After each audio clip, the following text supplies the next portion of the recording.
अस्सलाम वालेकुम दोस्तों। अभी तक नॉन मुस्लिम कम्युनिटी के दिमाग में एक वहम, एक झूठ, एक अफवाह बसी हुई है मुगल एम्पायर औरंगजेब को लेकर। जो था वो छुपाया गया और जो नहीं था वो सुनाया गया। आज मैं इस वीडियो में आपकी सच से मुलाकात कराने वाला हूँ, तो एंड तक जरूर बने रहना। औरंगजेब का जन्म 3 नवंबर 1618 को बेंगार अहमदनगर में हुआ। औरंगजेब को बचपन से ही मिलिट्री, पॉलिटिक्स और इस्लाम के बारे में पढ़ाया गया। हिस्टोरियन जगन्नाथ सरकार कहते हैं कि औरंगजेब बचपन में ही कुरान और हदीस के एक्सपर्ट बन गए थे। वो अपने से बड़े बड़े एक्सपर्ट से मिलते, उनसे बात करते, उनसे नॉलेज लेते। वो इस्लाम की कंजर्वेटिव गहराई में चले गए। कहा जाता है कि औरंगजेब को राजा बनने से ज्यादा इस्लाम में दिलचस्पी थी। यहाँ तक कि 1645 में जब शाहजहां ने औरंगजेब को समरकंद भेजा उस पर कब्जा करने, तो औरंगजेब को जंग के दौरान नमाज का ध्यान आया, तो उन्होंने उसी वक्त जंग के दौरान नमाज अदा की। और 1658 में 6th मुगल एम्पायर बनने के बाद औरंगजेब ने शराब, डांस, पोइट्री, पेंटिंग सब बैन कर दिया जो इस्लाम में हराम था। तो दोस्तों, ये थी कुछ औरंगजेब की अनसुनी बातें। वीडियो शुरू करने से पहले मैंने आपसे एक बात कही थी कि जो था वो छुपाया गया और जो नहीं था वो सुनाया गया। अब मैं आपको वो सुनाऊंगा जो आपने नहीं सुना, तो सुनिए। हिंदुस्तान पर औरंगजेब ने 1658 से लेकर 1707 तक हुकूमत की और ये उन पिछले 5 बादशाहों से ज्यादा बहादुर थे। और औरंगजेब की इन 50 साल की हुकूमत में मुगल एम्पायर एक बहुत बड़ा एम्पायर बन गया। अब नॉन मुस्लिम कम्युनिटी का मानना था और आज भी मानना है कि औरंगजेब एक बहुत घटिया किस्म का राजा था। इसने अपनी हुकूमत में हिंदू मुस्लिम में काफी भेदभाव किया। 1000 से ज्यादा हिंदू मंदिर तुड़वाए, टैक्स लगाए और कुछ मंदिरों को तुड़वाकर वहाँ मस्जिद बनवाई। लेकिन क्या दोस्तों, आप जानते हैं कि इस बात के पीछे कितनी सच्चाई है? 1691 में औरंगजेब ने पूरी जगन्नाथ टेम्पल को तोड़ने का हुक्म दिया, लेकिन क्या उस मंदिर को तोड़ा गया? नहीं, वहाँ के लोकल ऑफिसर्स ने सिर्फ उस मंदिर को बंद कर दिया था और औरंगजेब की डेथ के बाद उस मंदिर को दोबारा खोला गया।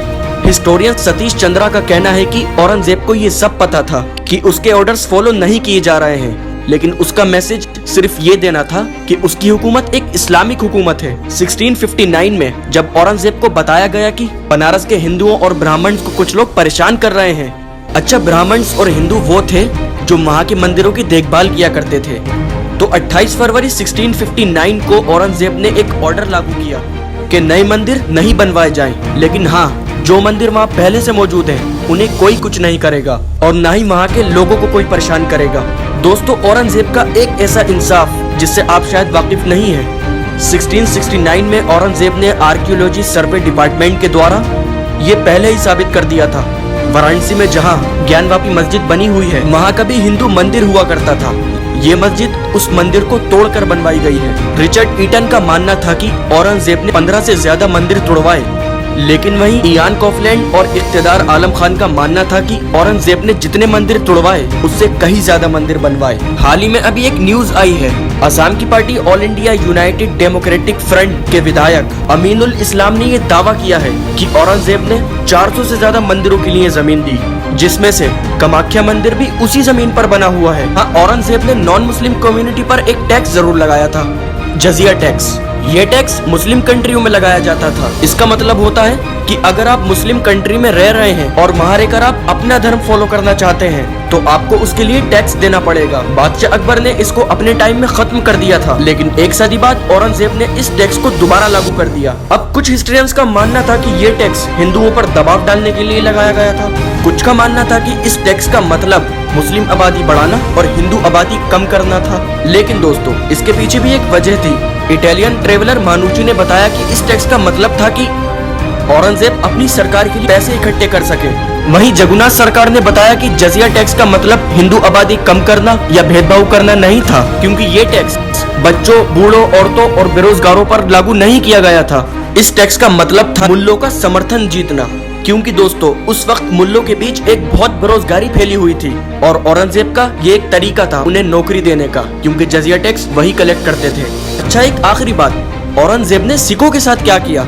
इनकी और सिखों की लड़ाई किस तरह शुरू हुई, आइए जानते हैं। औरंगजेब के शासन में इस सिख कम्युनिटी की पावर बहुत तेजी से बढ़ रही थी। हाँ, औरंगजेब अपने ऑर्डर्स पर ऑर्डर्स दे रहे थे, जैसे मंदिरों को तोड़ना, जजिया टैक्स लगाना। इनके मुताबिक ये एक भेदभाव था। इन सब पॉलिसीज को देखते हुए गुरु तेग बहादुर ने कश्मीर के हिंदुओं को इन सब पॉलिसीज को मानने से मना कर दिया जो औरंगजेब की नजर में एक बहुत बड़ा विरोध था। औरंगजेब ने जब देखा कि इन सिखों की मुदाखलत बहुत तेजी से बढ़ रही है तो औरंगजेब ने गुरु को मारने का हुक्म दिया। 1975 में उनके इस फैसले के बाद सिखों में एक मिलिट्री भाईचारा फैल गया और उनके आखिरी और 10वें गुरु गोविंद राय ने अपने बाप की मौत का बदला लेने का अहद किया। अच्छा दोस्तों, एक बहुत जरूरी बात जो वीडियो खत्म करने से पहले मैं आप सबको बताना चाहूंगा और ये बात आप सबको पता भी होनी चाहिए कि हम किसी भी ऐतिहासिक इंसान को आज के समाज के साथ नहीं जोड़े। उसकी सोच, उसका दिमाग हम आज के इंसान के साथ नहीं जोड़ सकते, क्योंकि हर किए हुए काम के पीछे कुछ ना कुछ वजह जरूर होती है। तो दोस्तों, ये थी मुगल एम्पायर औरंगजेब की कुछ अनसुनी बातें। अगर आपको ये बातें अच्छी लगी हो तो दिल से शुक्रिया करना नहीं भूलना। नमस्ते।